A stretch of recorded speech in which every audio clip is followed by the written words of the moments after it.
Carol Burnett's story begins in San Antonio, Texas, in 1933. During the harsh years of the Great Depression, her childhood was anything but easy. Both her parents were alcoholics, and their constant fighting left a deep scar on young Carol's heart. Her father, a movie theater manager, often disappeared for long stretches, while her mother struggled to hold the family together. When Carol was just a small child, she and her grandmother moved into a tiny apartment in Hollywood. Their home was cramped and nearly empty, but it was filled with dreams. Even though money was always short, Carol found happiness in imagination. She created her own world of laughter and make-believe. To escape loneliness, she invented a twin sister named Karen, someone she could talk to when she felt sad or scared. Carol often looked out the window, watching the Hollywood sign in the distance, and whispered to herself that one day, she would be part of that world. Those dreams seemed impossible for a girl who sometimes had to live on tomato soup made from hot water and ketchup. But even then, Carol found a reason to smile. She learned that laughter could heal the pain, even if only for a moment. That lesson would one day make her one of the most beloved entertainers in the world, but it all started with a lonely little girl who refused to give up.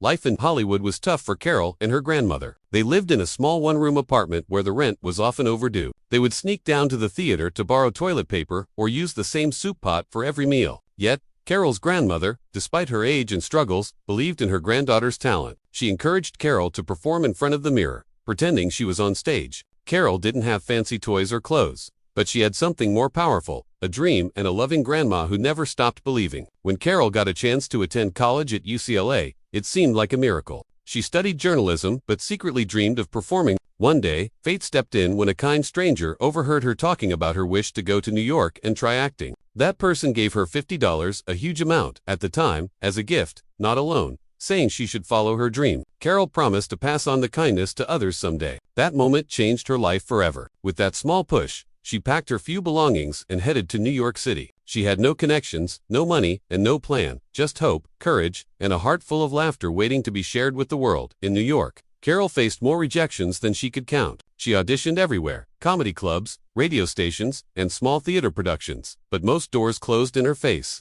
Her looks were called too plain, and some even told her she wasn't fit for television. But Carol had something no one could ignore: natural charm and perfect comedic timing. Slowly, she started getting noticed in small performances. Her big break came when she was cast in a comedy sketch on The Gary Moore Show. Her ability to make people laugh while showing real emotion made her stand out in a crowd of rising stars. She wasn't afraid to look silly or act outlandish if it meant making someone smile. Soon, her performances led her to Broadway, where she shined in Once Upon a Mattress. Critics loved her, and audiences couldn't get enough. The young woman who once shared tomato soup with her grandmother was now being celebrated on stage. But success didn't come without sacrifice. Behind the laughter, Carol often battled loneliness and the fear of failure. She missed her grandmother deeply, who had passed away before seeing Carol's fame. That loss stayed with her forever, even as she stepped into the spotlight. Every laugh she earned was also a silent tribute to the woman who first believed in her.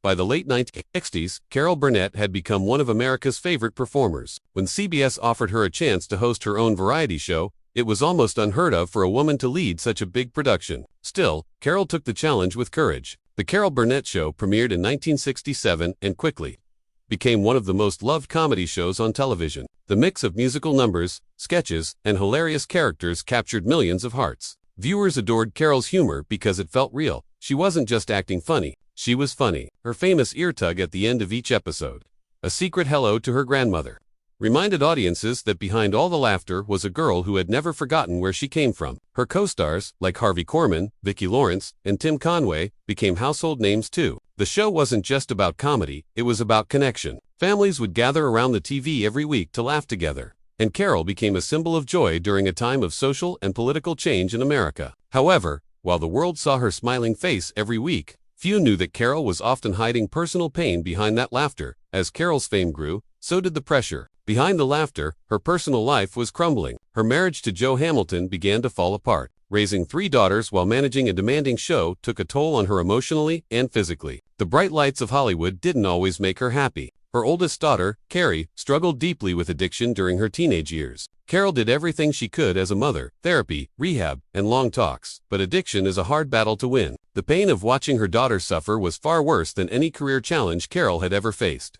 She once said that laughter became her survival tool. If she could make others laugh, maybe it would help her survive her own sadness. Yet, even in those dark times, Carol showed strength. She kept her professionalism, never missing a show, and continued bringing joy to millions of fans. But inside, she was tired. heartbroken, and struggling to hold her family together while being everyone else's source of happiness. In 1977, during the peak of her show's success, Carol did a sketch that would haunt her forever. It was called The Family, one of the show's funniest recurring segments, but this particular episode hit too close to home. The scene involved family tension, shouting, and unresolved pain, things Carol had lived through in real life. As she performed, she felt something break inside her. By the end of filming, the laughter had stopped, and there were tears in her eyes, not from acting, but from real emotion. When the episode aired, it was praised for its realism, but Carol couldn't bring herself to watch it again. It reminded her of the family pain she had buried for years. That night, she told her team she never wanted to repeat that experience. The sketch might have made people laugh,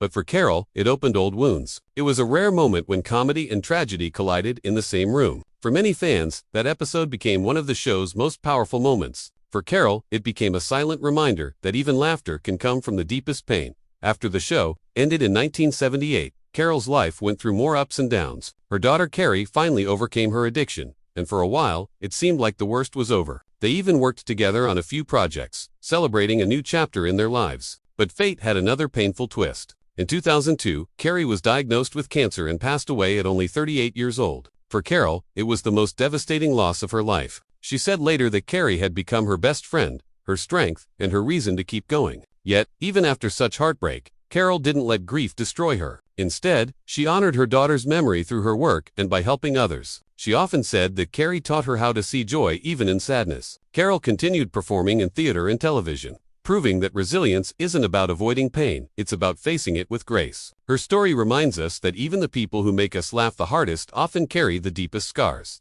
Today, Carol Burnett is remembered not only as one of the greatest comedians of all time, but also as a woman who turned tragedy into triumph. Her journey from a poor child in Hollywood to a world-famous entertainer is one of inspiration and courage. She opened doors for countless women in comedy, proving that humor has no gender limits. Her influence can still be seen in modern comedians like Tina Fey, Kristen Wiig, and Amy Poehler, who all name Carol as one of their inspirations. What made Carol truly special wasn't just her talent, it was her humanity. She laughed at herself, embraced her flaws, and never forgot where she came from. Every smile she gave on screen came from a woman who had cried 1,000 times off it. In her interviews, Carol often says that laughter was her secret weapon. It didn't erase the pain, but it made life bearable. Her legacy continues, not just through reruns of her show, but through the millions she inspired to find light even in darkness.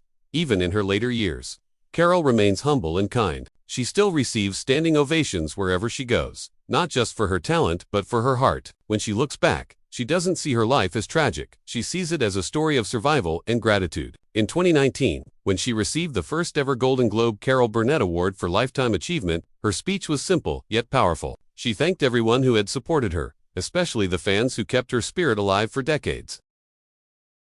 As years passed, Carol Burnett continued to appear on television and in theater, always bringing her signature warmth and humor. But behind her calm smile, she often admitted that laughter had become her form of healing. She once said in an interview, "If you can find laughter in life, even in pain, you're going to be okay." That was not just a quote, it was her survival code. She had spent her childhood laughing through hunger, her youth laughing through loneliness, and her adulthood laughing through heartbreak. Each time life tested her, she found her way back to humor. She turned sadness into stories, tears into sketches, and heartbreak into hope. That is what made her unique. Carol never used comedy to escape her reality. She used it to face it. Her audience loved her because she didn't pretend to be perfect. She tripped, she made mistakes, she cried, and she joked about it all. People saw themselves in her. In a world that often demands strength, she showed that vulnerability could be even stronger. She wasn't afraid to say that sometimes she laughed just to stop herself from crying. And maybe that's why her laughter felt real, because it came from a place of truth.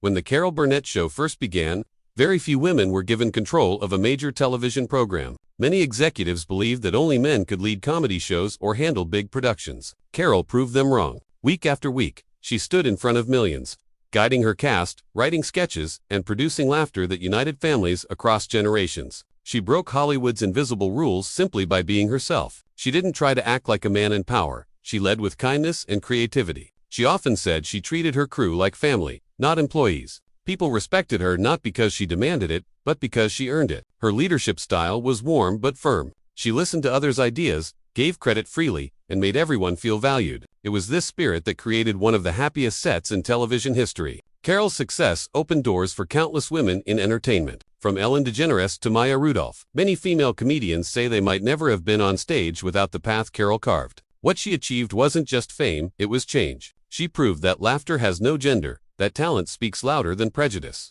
and that kindness can lead just as strongly as authority. After the show ended, Carol didn't disappear from the public eye, but life became quieter. The glitz of Hollywood was replaced by reflection and maturity. She continued working in films and guest roles, but fame was no longer her priority. She started writing books, sharing her memories, and appearing at events where she spoke about her life lessons. Carol became not just a performer, but a storyteller, someone who used her voice to inspire others. Yet, even in her later years, she admitted to missing the energy of the show. The laughter, the lights, the audience's applause, it was like oxygen to her. But she also knew that every chapter must end. What kept her grounded was gratitude. She often said, "Everything I went through made me who I am. I wouldn't change a thing." That's a powerful statement from someone who had lived through so much pain. It showed that Carol didn't see her life as tragic anymore. She saw it as a journey. Every tear, every loss, every failure had taught her something about strength and love. It was that wisdom that made people admire her even more as she grew older.